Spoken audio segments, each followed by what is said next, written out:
hemen etxean tailerrak egiteaz gain, emakumeek ere izango dute aukera hona etortzera, adibidez, kafe bat hartzera, liburu bat irakurtzera, izan ere hemen lehenengo solairuan liburutegi txiki bat izango dugu, baita ere office bat.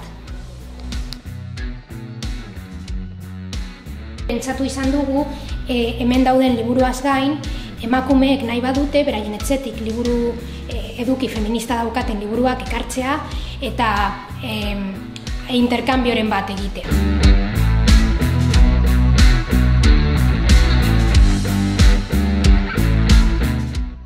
Ziur gaude, beste emakume etxeetan gertatu den bezala, onurak ekarriko dizkigula etxe honek, emakume guztioi, Arrigorriagakoi, baina ingurukoi baita ere. Eta bakarrik gogoratu Virginia Woolfek esaten zuena, ez? Gela propioaren beharra. Arrigorriagako emakume lortu duzue zuen gela propioa izatea, etxe hau lanearena.